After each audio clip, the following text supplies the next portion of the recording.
ক্লাসে আলোচনা করব ন্যারেশন নিয়ে। ঠিক আছে? ন্যারেশন শিখতে গেলে আমাদের প্রথমে ভালো করে ভয়েস চেঞ্জটা শিখতে হবে। ভয়েস চেঞ্জ যদি আমরা না মে আই কাম ইন?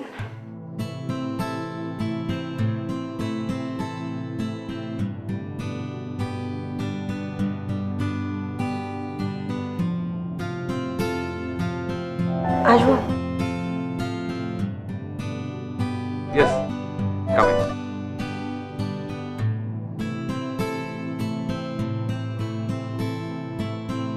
তাহলে আমরা আজকে কি শিখবো বললাম? ন্যারেশন। আমি যে কথা বলছিলাম, আমরা যদি ন্যারেশনটা ভালো করে শিখতে যাই, আমাদেরকে প্রথমে ভালো করে শিখতে হবে ভয়েস চেঞ্জ। তারপর আরেকটা আছে টেন্স। হ্যাঁ, TENSE। টেন্সটা শিখতে হবে। Part of speech, voice change, narration, এগুলো কিন্তু একটার সাথে আরেকটা রিলেটেড। ঠিক আছে? একটা যদি ভালো করে যদি শেখা যায় তাহলে আরেকটা করতে অনেক সুবিধা হবে। আমরা জানি পার্ট অফ স্পিচ কয় প্রকার? 8 প্রকার। হ্যাঁ, 8 প্রকার। আর সেই 8 প্রকার এর বাইরে আবার আমাদেরকে শিখতে হবে টেন্স। হ্যাঁ, টেন্সটা যদি আমরা শিখি, টেন্স কয় প্রকার? 3 প্রকার। হ্যাঁ, 3 প্রকার। যে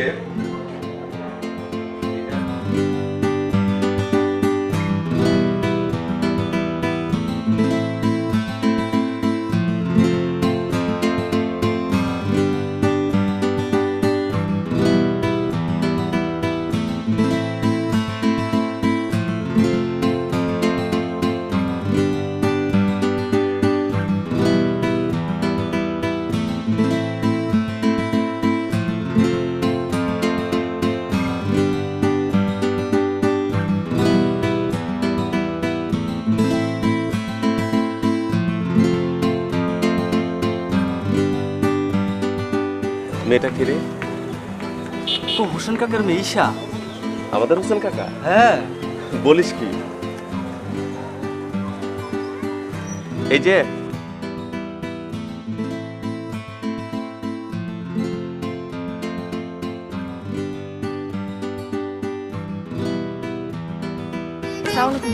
ওয়ালাইকুম আসসালাম। তুমি আমাদের হোসেন কাকার মেয়ে ঈশা? জি। কেমন আছো? ভালো আছি। আপনি ভালো আছেন? তুমি আমাকে চিনো? হ্যাঁ, আপনাকে তো সবাই চেনে। কোথায় যাচ্ছিলে? বাড়িতে যাচ্ছিলাম। আচ্ছা, তাহলে যাও। আর কাকাকে আমার সালাম দিও। জি, আসসালামু আলাইকুম।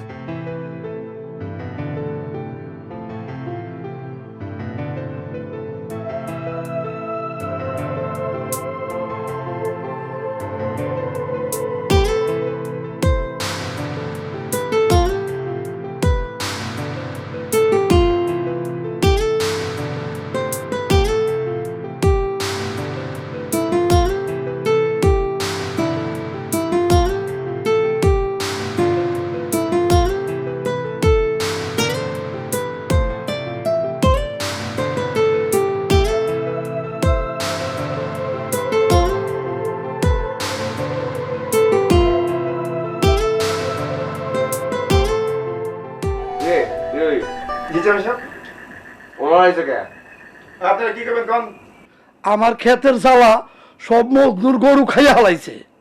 বিরোহী জি জামাই সাহেব। আমি কি এখন গরুর বিচার করুন নাকি রে? না, যান, যারা নির্বাচনে পাস করেছেন হ্যাঁ কাছে যান, যান। আমরা তো ভোট আপনারাই দিছি।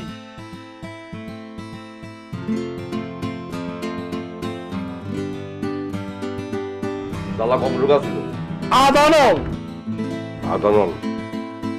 আচ্ছা ঠিক আছে, আমি মন্ত্রটা করে দেব। ভোট দেন আবার হেন। খালি বেশি কথা কয়। আচ্ছা ইয়ে, আপনাকে আরো কিছু করার আছে? চেয়ারম্যান সাহেব, আমাদের এলাকায় মাদক শিবির সংগঠন বাইরে গেছে। এই মাদক শিবির কারণে এলাকার চুরি জামির অনেক বেড়ে গেছে। আপনি যদি এলাকার মধ্যে একটা লাঠি বাসি দল করে দেন, হেরা পাহারা দিয়া এই মাদক শিবিরকে চোরকে ধরতে পারবো, এলাকার মানুষের জন্য সুখ শান্তিও বাড়বো।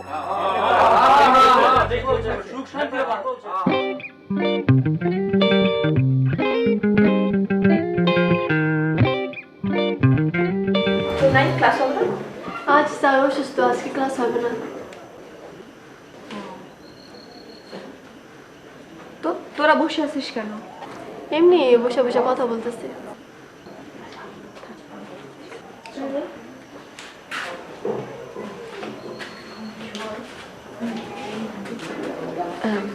মহেশ স্যার কই থাকে জানিস? হ্যাঁ চিনি। ওই যে রফিক মামা আছে না, রফিক মামা আছে না, রফিক মামার বাড়ির কাছে একটা ঘর থাকে।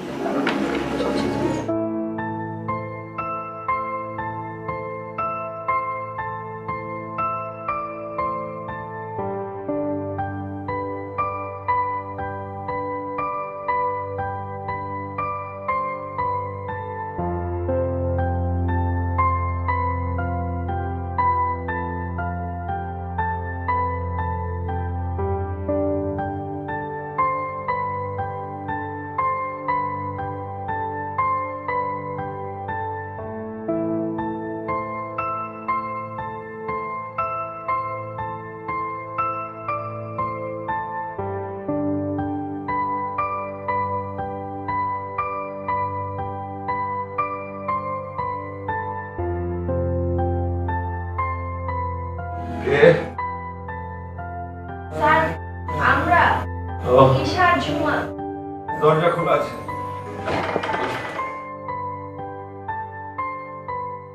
স্যার ওই ক্লাসে গিয়ে শুনলাম আপনার শরীর খারাপ, তাই আসলাম। হ্যাঁ, কালকে তোমাদের পড়ানো শেষ করে ফেরার সময় হঠাৎ বৃষ্টিতে ভিজেছি, রাত থেকে প্রচন্ড জ্বর।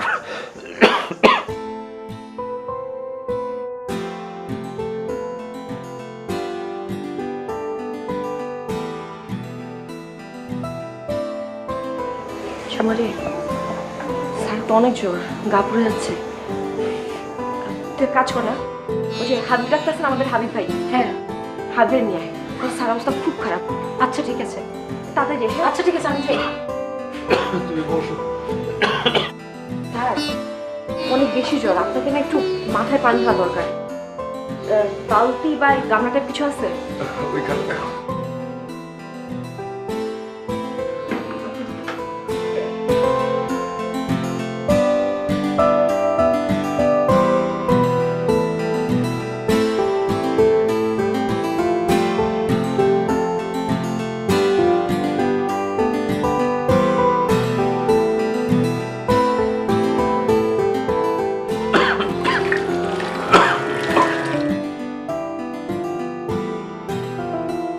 তোমার আবার এত কষ্ট করার কি দরকার ছিল?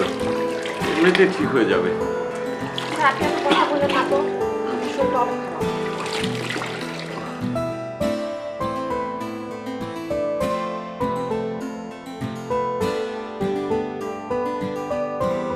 হাবিব ভাই আসেন।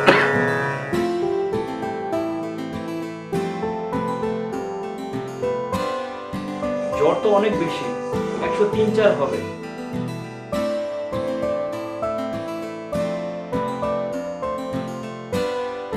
আমি কিছু ওষুধ লিখে দিচ্ছি, এগুলো এনে খাইয়ে দাও। আর ঈশা, পানি ঢালা বন্ধ করো না, পানি ঢালতে থাকো।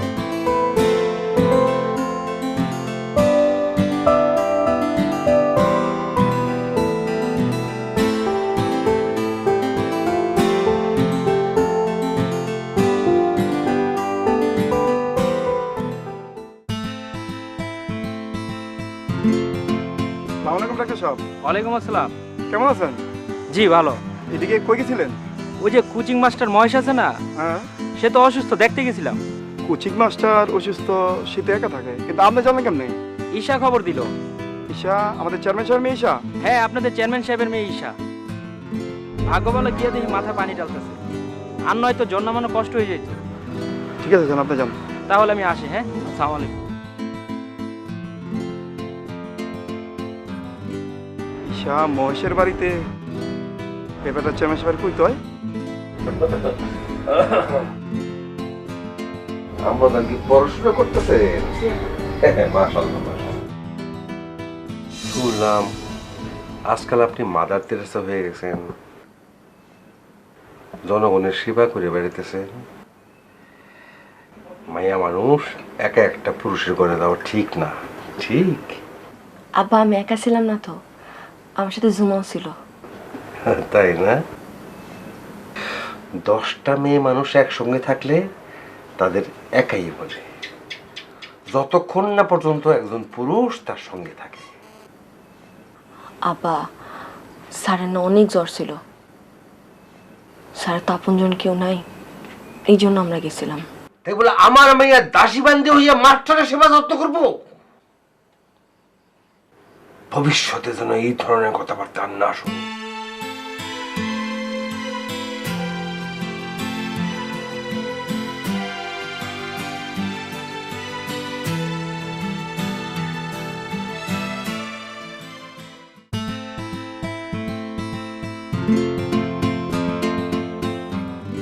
Paragraph, the postman.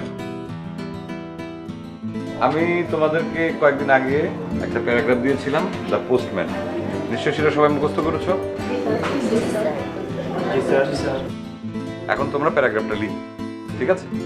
তোমাদের টাইম হচ্ছে 10 মিনিট। শুরু করো সবাই, শুরু করো।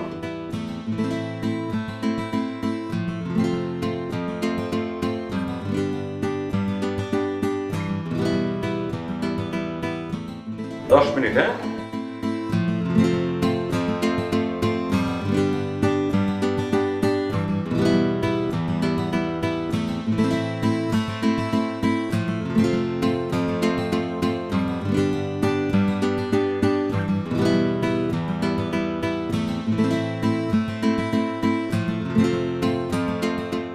এটা তো আমাদের কর্তব্য ছিল স্যার। তোমরা দুইজন যদি না যেতে তাহলে তো আমাকে অসুস্থ অবস্থায় পড়ে থাকতে হতো।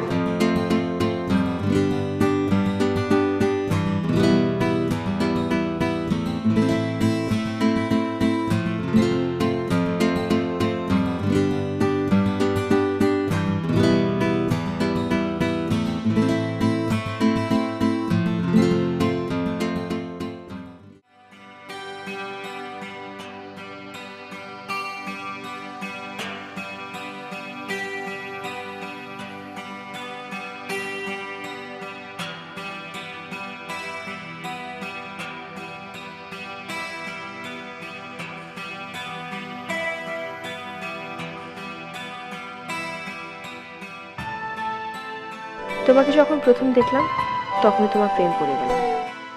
মনের অব্যক্ত শব্দগুলো কিভাবে তোমার কাছে পৌঁছাবো তা ভেবে পাচ্ছিলাম না। সামনে আসার সাহসও পাইনি, তাই চিঠি আশ্রয় নিলাম। প্রতিদিন জোর মঠে তোমার জন্য একটি করে চিঠি রেখে আসবো। তুমি যদি সত্যি করে ভালোবেসে থাকো তাহলে তোমার কলমের আঁচড় একটি করে রেখে আসবে।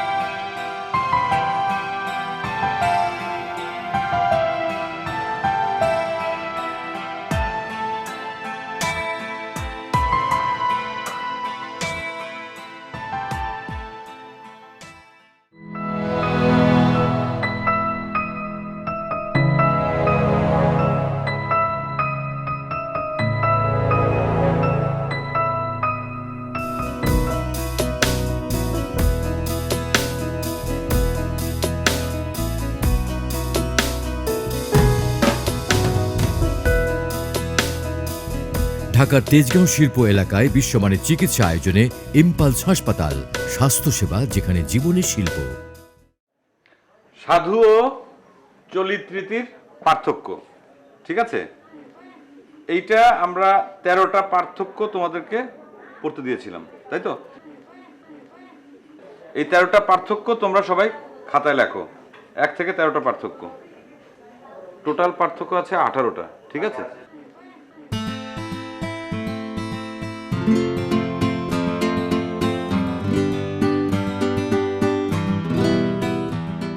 কি ব্যাপার, লেখো।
কাল দেখা হচ্ছে।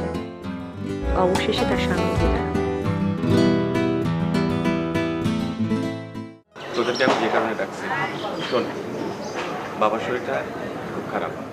বাবাকে নিয়ে আমি আজই ঢাকায় যাচ্ছি, আর ডাক্তার দেখে আসতে হয়তো কয়েকটা দিন সময় লেগে যেতে পারে। আমি যে কটা দিন না আসি, তোরা ঠিকঠাক মতো সামনে নিতে পারবি না? আপনি কোনো টেনশন করবেন না ভাই, আমরা সবকিছু ঠিকঠাক মতো সামলে নেব। আচ্ছা ঠিক আছে, তাহলে তোরা যা। ঠিক আছে ভাই, আসসালামু আলাইকুম। আর জুয়েল শোন, দেখ না আমার গাড়িটা আসছে। আচ্ছা দেখ।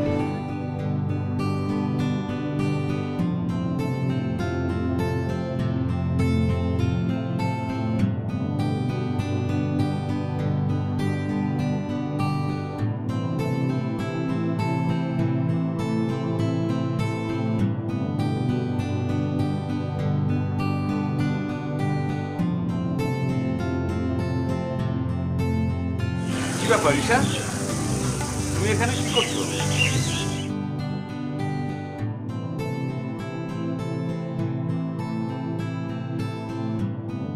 কি ব্যাপার, কোনো কথা বলছো না কেন? ভালোবাসার মানুষটিকে আপনি চিঠি দিতে পারেন, কিন্তু সামনে দাঁড়িয়ে কথা বলার সাহস নেই। না মানে আমি এখন আপনি মানে মানে বলছেন, এত ভীতু আপনি? দেখো ঈশা, তুমি কিন্তু আমার সম্পর্কে সবকিছুই জানো, আমার ধর্ম, আমার জাত।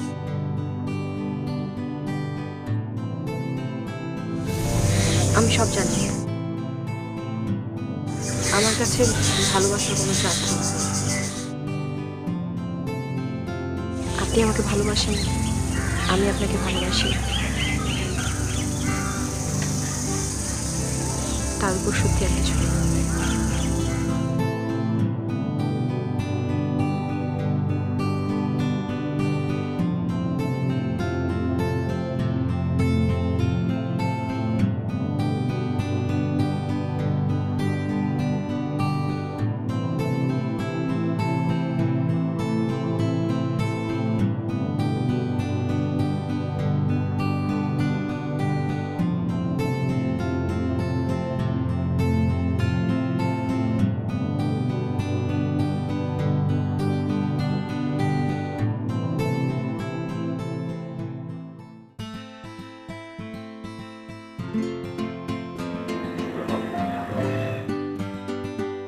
মেয়ে কি করে? ঘরে খাইয়া পড়তাছে। পড়তাছে। মাইয়া মানুষের এত পড়ালেখা করে কি? আমার চিন্তা করতেছি, বাবা বেগে একটা পাত্র পাইলে লোকে বিয়ে দিয়ে দিতে পারলে আমি শান্তি পাবো। চুপ মেরে রইলাকে, চুপ মেরে রইলাকে। নাও, আমি কথা কওয়ার সময় কেউ যদি চুপ মেরে থাকে, আমার কিন্তু অনেক জিদ হয়। মেরে থাকবে না। এই আল্লাহ মুখ দিচ্ছে কি খালি খাওয়ানোর লেগে? কথা করার লেগে মুখ দিবে, কথা করার লেগে। আমি যখন কথা কমু তখন লগে হ না হ হি হি এম করবা, বুঝছো? যাও মাত ধরো।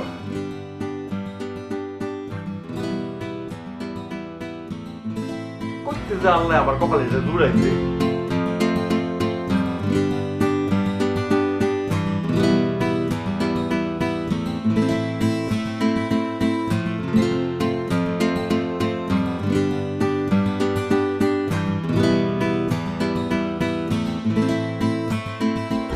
তাকিয়ে আছেন কেন? হঠাৎ এখানে আসতে বললেন কেন? কোথাও যাবেন? না, কোথাও যাবো না, তোমাকে দেখতে ইচ্ছে হলো তাই। মাত্রই না কোচিং থেকে আসলাম। আবার দেখতে ইচ্ছা হলো, তোমাকে বারবার দেখতে ইচ্ছা করে। ইস, ইস না, সত্যি। আচ্ছা, এইভাবে আবার আমাদের কবে দেখা হবে? পরশু। কেন পরশু? কেন কাল নয়? কেন? আমি কাল কোচিং নেই। কোচিং নেই মানে? তুমি সবাইকে বলে দাও কালকে কোচিং আছে। কালকে শুক্রবার। এখনই এই অবস্থা। উপরে যাবে?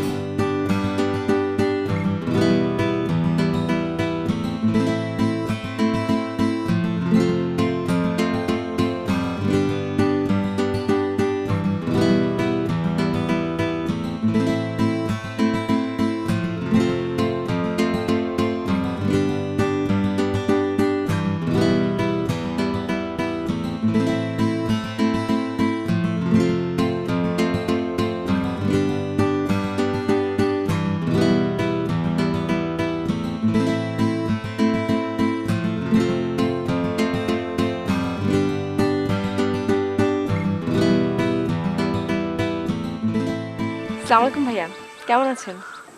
তুমি কি আমার ভালো থাকতে দিয়েছো বলো তো ঈশা? আর তুমি আমার ভাইয়া ভাইয়া করতেছো কেন? আমি আপনাকে ভাইয়া ডাকবো না তো কি ডাকবো? আচ্ছা বাদ দাও, এবার বলো তুমি আমার চিঠির জবাবটা দিচ্ছ না কেন? কোন চিঠি? এই একদম ফান করবা না, ফান কিন্তু আমার ভালো লাগতেছে না। তোমার আমার যেদিন দেখা করার কথা ছিল সেদিন বাবা হঠাৎ অসুস্থ হয়ে যাবে। বাবাকে নিয়ে আমি ঢাকায় চলে যাই ডাক্তার দেখা, আসতে পারিনি। কিন্তু পরের চিঠিতে তো তোমার আমি সরি বলছি। কোন কোন চিঠি? পরের চিঠি মানে? আমি আমি ঠিক বুঝতে পারছি না। চিঠিগুলো আপনি আমাকে দিতেন? তাহলে তাহলে কি আমি ছাড়া তোমাকে কে চিঠিটা দেবে বলো তো? দেখো ঈশা, আমি আর একদম দেরি করতে চাই না। আমি কালই তোমাদের বাড়িতে বিয়ের প্রস্তাব পাঠাবো, আশা করি অমত করবা না। তাহলে আমি যাই।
রাজীব ভাইকে কি বলবো?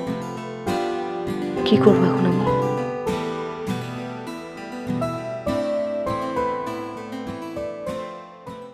আপনি কোনো কথা বলছেন না কেন? আপনি চুপ করে দাঁড়িয়ে আছেন কেন? আপনি আমার সাথে এটা কেন করলেন? আমি প্রথম যেদিন তোমাকে দেখেছি সেদিনই তোমাকে ভালো লেগেছে। শুধু আমি কেন, যে কেউ তোমাকে দেখলে তোমার প্রেমে পড়ে যাবে।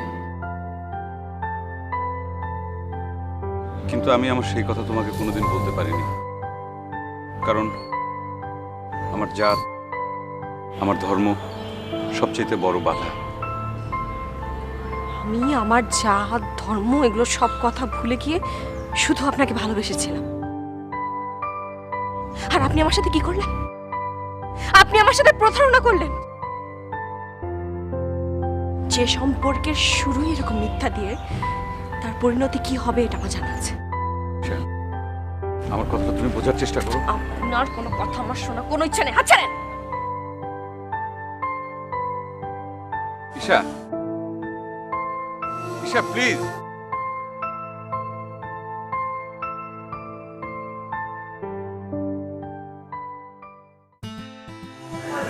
আসসালামু আলাইকুম কাকা। ওয়ালাইকুম সালাম। যে কথাটা বলতেছিলাম ওইভাবে থাকবি, বুঝলে? কেমন আছেন কাকা? আছি, ভালো আছি। কাকা, একটা কথা বলতে আসছিলাম। কি কথা?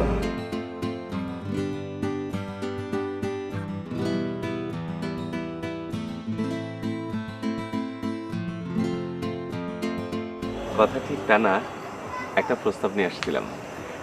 আপনি অভয় দিলে বলতে পারি। কি কথা শুনি? কাকা, আমি আপনার মেয়ে ঈশাকে পছন্দ করি। আপনি রাজি থাকলে আমি বাড়ি থেকে বিয়ের প্রস্তাব পাঠাবো। আরেকটা কথা কাকা, আপনি হয়তো শুনছেন আমি এবার চেয়ারম্যান নির্বাচন করব। আর আপনি যদি রাজি থাকেন তাহলে আপনি হবেন আমার শ্বশুর। আর শ্বশুরের বিপক্ষে তো আমি কখনোই নির্বাচন করব না। তাহলে আপনার চেয়ারম্যান হওয়া কি আটকায়? বিরোহী, আরে দুটা তানিয়া দুটা। শোনো, ব্যাপারটা হয়েছে কি, নির্বাচন তো আসলে সবারই দিয়ে হয় না, কথাটা বোঝো না? তুমি না বাচ্চা মানুষ, কোচে ছেলে, এখনই এইসব ঝামেলা দেওয়ার দরকার নেই। তুমি আমার সাথে থাকো, আমার সাথে ঘুরো, দেখো আমি কিভাবে কাজ করি, জনগণের সেবা আমি কিভাবে করি। তারপরে তুমি একসময় চিন্তা ভাবনা করে দেখলা যে না, এখন তোমার সেই সময় হয়েছে নির্বাচন করা, তখন তুমি নির্বাচন করবা, তখন আমি তোমার জন্য কাজ করবো। ব্যাপারটা বুঝো নাই? করে চালনি না হলো।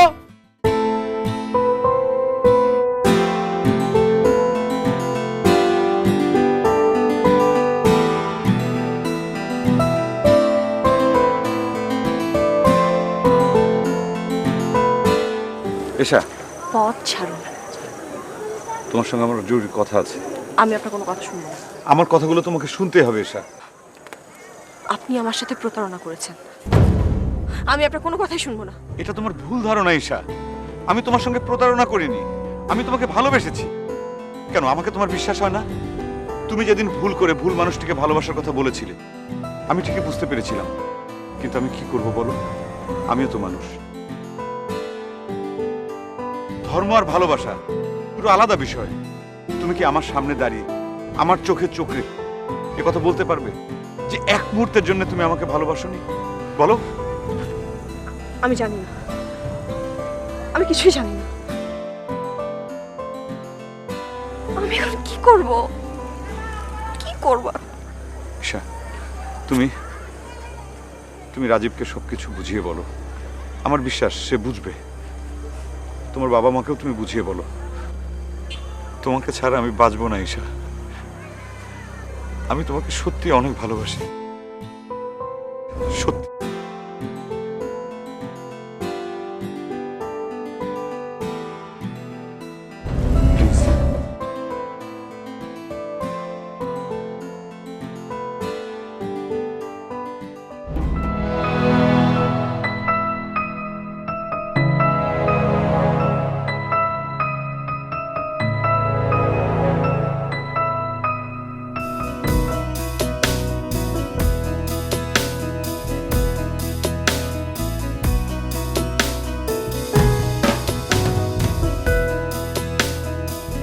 ঢাকার তেজগাঁও শিল্প এলাকায় বিশ্বমানের চিকিৎসা আয়োজনে ইম্পালস হাসপাতাল, স্বাস্থ্যসেবা যেখানে জীবনের শিল্প। আর তুই আমার মাইয়া হইয়া তুই এই কাম কেমন করলি? আমার নাক কান সব গেল। এই বাপের মান সম্মানের দিকে আবার তাকাইলি না?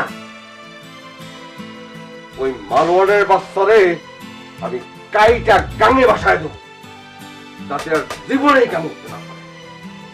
মায়াটা রমন করে বললেন না, পোলাপান মানুষ তো অত কিছু বোঝে না। বলবার মানুষ বুঝতে পারে নাই, বাপের মান সম্মান বোঝার মতো বয়স তার হয় নাই। এই কথা যদি 10টা হয় তাহলে আমার কি অবস্থা হইবে এবার বুঝতে পারতো? সি সি সি সি সি, একটা মুসলমান হইয়া হিন্দু ছেলের সঙ্গে তুই। আমি আইস যাইতেই ওই পোলারে গ্রাম ছাড়বো। বিরোহী, আমার বন্ধুটা বাড়ি কর। আব্বা, আপনার সম্মানের চেয়ে বড় আমার কাছে আর কিছু নাই। আপনার সম্মানের জন্য আমি সব করতে পারি। ঠিক আছে, আপনি যেটা চাবেন সেটাই হবে। ঠিক আছে, তাহলে রাজীবের সঙ্গে বিয়ের জন্য প্রস্তুত থাক। কিন্তু আমার একটা শর্ত আছে। শর্ত? কি শর্ত? আপনারা মহেশের কোনো ক্ষতি করতে পারবেন না। ঠিক আছে।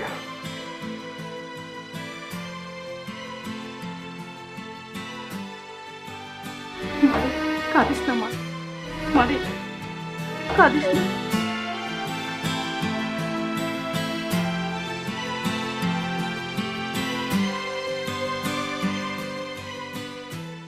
এখানে আমি 3টা এসে নাম লিখলাম, ঠিক আছে?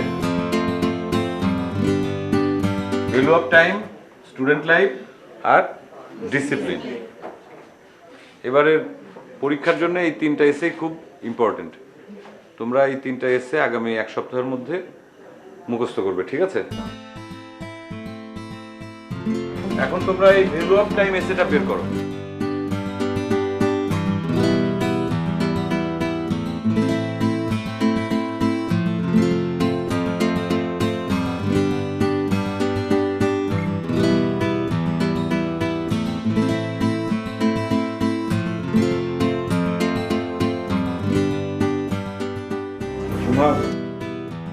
জি স্যার।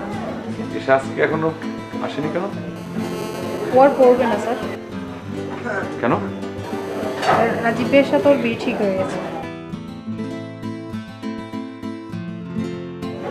ঠিক আছে, বসো।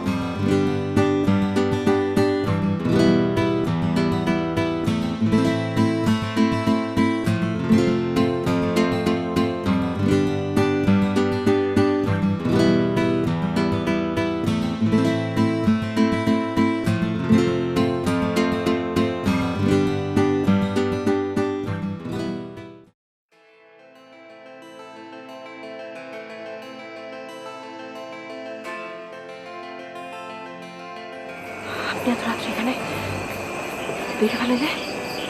দেখলে কি হবে? আমাকে মেরে ফেলবে তো? তোমাকে ছাড়া আমার বেঁচে থাকার মরে যাওয়া একই।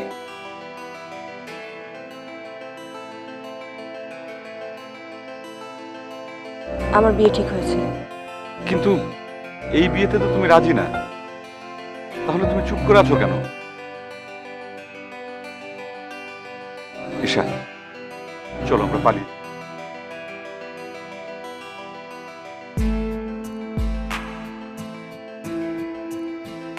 আমাকে কেউ জোর করে বিয়ে দিচ্ছে না। আমি বিয়েতে রাজি। কি বলছো তুমি? তুমি এই বিয়েতে রাজি? তাহলে আমাদের এতদিনের যে সম্পর্ক, এটার কোনো দাম নেই তোমার কাছে? আচ্ছা ঈশা, সত্যি করে আমাকে একটা কথা বলো তো, আমাকে ছাড়া তুমি ভালো থাকতে পারবে? তুমি সুখী হতে পারবে? তোরা এখানে? তোর বাবা যদি তোদের দেখা ফেলে তাহলে একবার ফোন করে এই পানিটা ফেলাইয়া দিব। যা ভেতরে যা।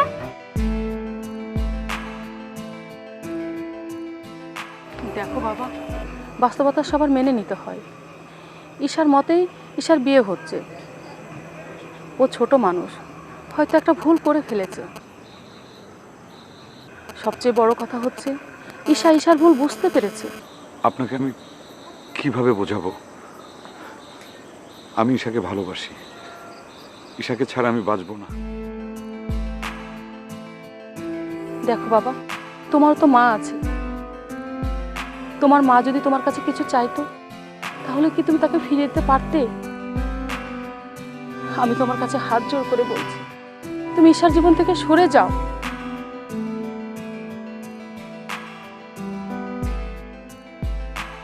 আচ্ছা ঠিক আছে, আমি আপনাকে কথা দিলাম।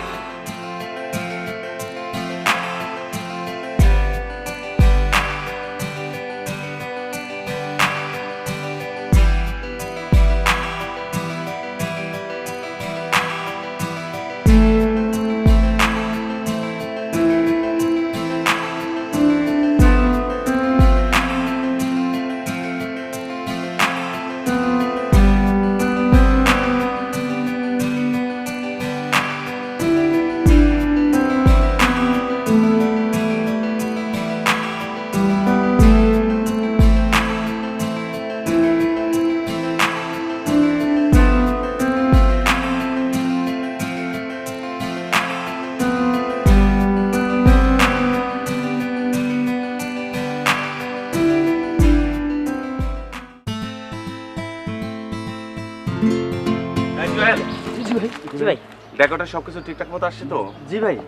আর তুই শোন, কোথাও যেন কোনো রকম কিছু ঘাটতি না হয়, যেখানে যা লাগে সবকিছু নিবি। হ্যাঁ শোন, ভাইয়ের বিয়ে, কোথাও যেন কোনো রকম কিছু ঘাটতি না হয়। আরে ভাই আপনি কোনো টেনশনই নেন, আমরা সবকিছু ঠিকঠাক মতো করে নেব, আপনি টেনশন করেন না ভাই, এটা আমাদের টেনশন। আচ্ছা ঠিক আছে, তোরা দেখ। হ্যাঁ ঠিক আছে, কোথাও কি let's লাগে।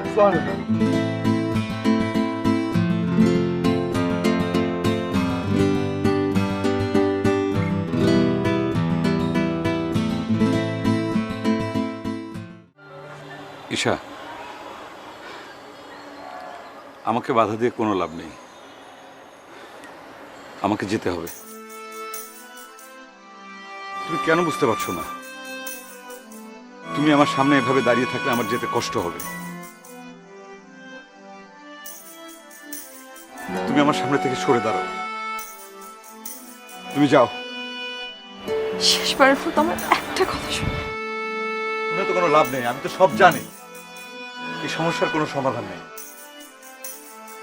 তুমি সরো, আমাকে যেতে দাও। একটা কথা একটু বোঝার চেষ্টা করে। একটা মেয়েকে তার বাবা মার কথাও চিন্তা করতে হয়। ঈশা, আমি সব বুঝি, আমি সব বুঝি, সেজন্য আমি চলে যাচ্ছি।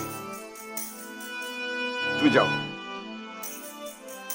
ভালো থেকো।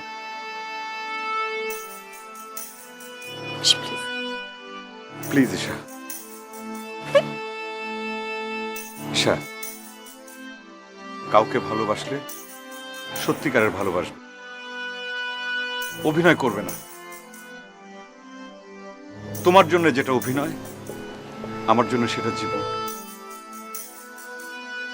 ভালো থেকো।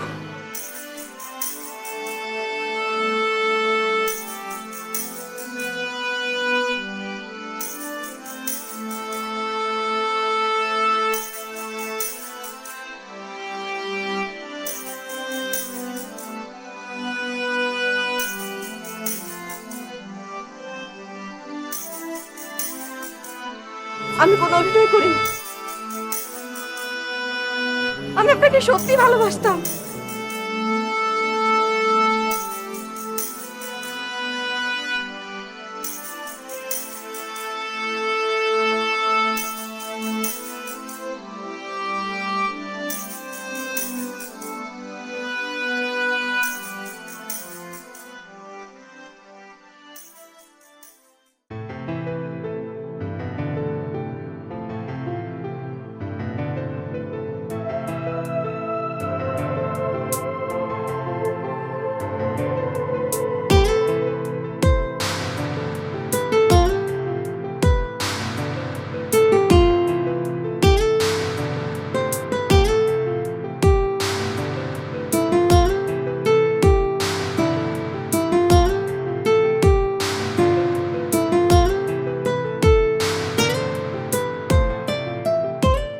আমি তোমার মনের অবস্থাটা বুঝতে পারছি।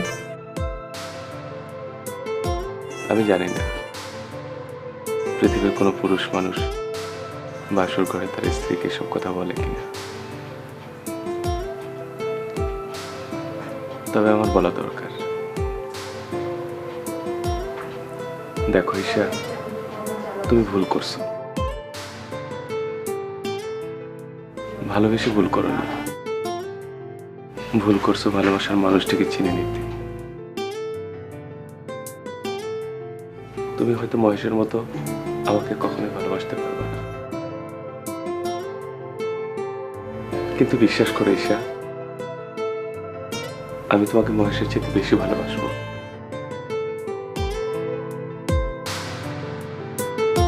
আজীবন ভালোবাসবো, ভালোবেসে যাবো।